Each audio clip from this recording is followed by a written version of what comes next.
Bienvenue au rapport des tendances virales de Naxem pour 2024.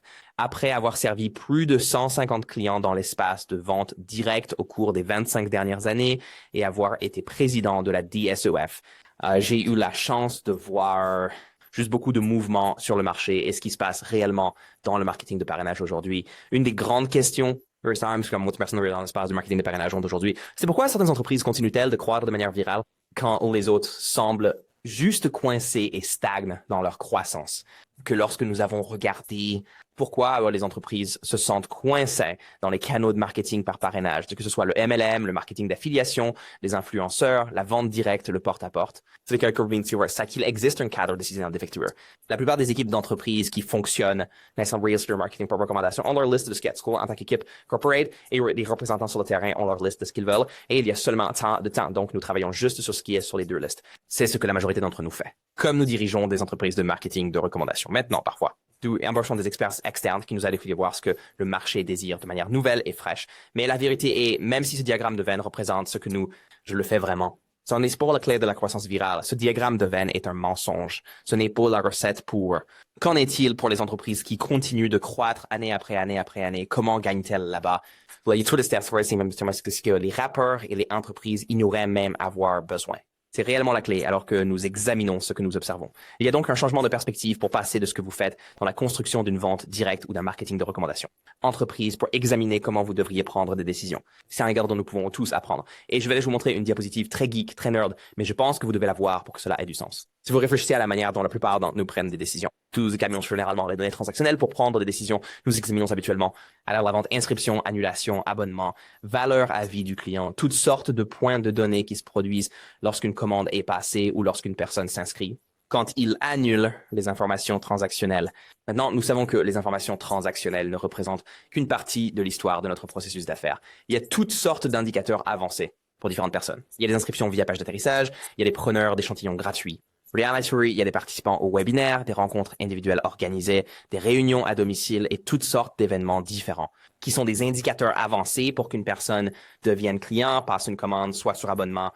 Souvent, c'est dans le marketing par parrainage. Nous ne mesurons pas beaucoup de ces éléments. Certains d'entre vous en mesurent quelques-uns, mais la plupart ne sont pas mesurés et ils devraient l'être. Ils se passent juste là, dans les terres, par nos marqueurs de référence à plusieurs reprises et même au-delà. Pays Sections pendant les actions prédictives, quelles sont les choses que les gens font. Ça se transforme en un indicateur principal. Donc, si vous pensez à un courriel envoyé ou un message texte envoyé ou un appel téléphonique passé ou quelqu'un partageant sur les réseaux sociaux, quand vos promoteurs prennent des mesures qui mènent à un accord.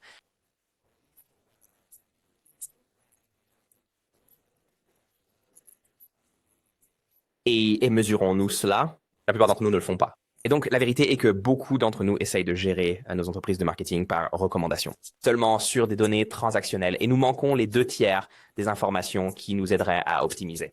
Et donc, voici le hic. Si nous ne changeons pas, nous n'aurons aucune optimisation sur nos pairs qui font la même chose. Et nous aurions de la chance d'atteindre les repères de notre industrie. Donc, si cela prend 200 approches pour amener 20 personnes à une présentation, soit un ratio de 10 pour 1, et 20 personnes à une présentation pour 5 suivis, un ratio de 4 pour 1.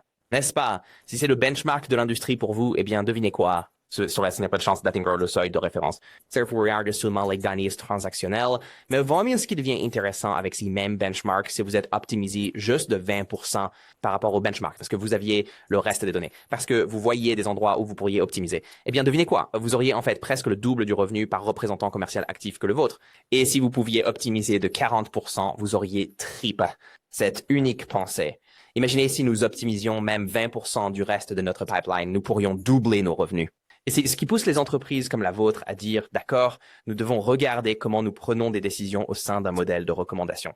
Quels canaux de marketing utiliserons-nous dans notre stratégie? Comment allons-nous procéder? Can-il charger de technologie ou une manière de en utilisant des systèmes qui sont faits pour ça?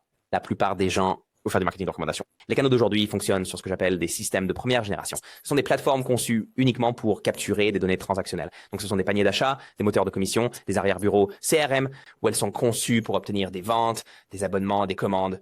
Vous en avez besoin. C'est de la base d'une entreprise, mais vous n'y arriverez jamais. Les indicateurs principaux ou les actions prédictives issues d'une première génération. Système. Il existe des plateformes de deuxième génération dans cet espace et il y en a beaucoup. Les systèmes de deuxième génération suivront des choses comme les présentations hébergées, les inscriptions à des webinaires, les inscriptions à des pages d'atterrissage, les échantillons distribués, et c'est formidable. Finalement, l'extra-code c'est un système de première à seconde génération car maintenant, vous avez tous ces indicateurs avancés pour vous aider à prendre des décisions. Mais ce qui est intéressant aujourd'hui, c'est qu'il y a des plateformes de troisième génération disponibles aujourd'hui. Et c'est ce qui est si unique. Ils sont très, très nouveaux venus de l'espace. Cette science a environ 5 ans et c'est juste maintenant que cela se met en place dans les services financiers, la vente directe, le marketing de réseau, toutes les différentes espaces de marketing de recommandation, marketing d'influence. Et ces systèmes de troisième génération suivent réellement les messages textes, les appels téléphoniques, les publications sur les réseaux sociaux que font vos promoteurs. Pour obtenir des indicateurs avancés. Ainsi, vous pouvez prendre des décisions sur l'ensemble du pipeline. Maintenant, l'équipe de Naxon, l'entreprise que je dirige en tant que PDG, a été l'un des premiers fournisseurs, en fait, le premier à rendre disponible commercialement un système de troisième génération dans l'espace et arrivant en 2024. Nous avons été bénis de pouvoir travailler parmi les plus de 150 organisations d'entreprises avec lesquelles nous avons travaillé. Nous en avons servi plus de 30. Certaines étaient sur des systèmes de troisième génération. Nous avons donc beaucoup appris. Si vous souhaitez voir notre étude de cas la plus récente sur ces messages de troisième génération, cliquez ci-dessous pour réserver un moment pour rencontrer notre équipe en direct. Nous aimerions vous montrer à quoi cela ressemble réellement d'utiliser un système de troisième génération pour avoir des plateformes qui donnent l'impression d'avoir un leader de haut niveau à côté de vos membres, leur suggérant la prochaine étape où vous pourriez capturer les données de tout le pipeline au lieu de juste les données transactionnelles. Ça va être le facteur de changement dans la manière dont vous obtenez des données et les boucles de feedback dans votre entreprise pour que vous puissiez prendre de meilleures décisions.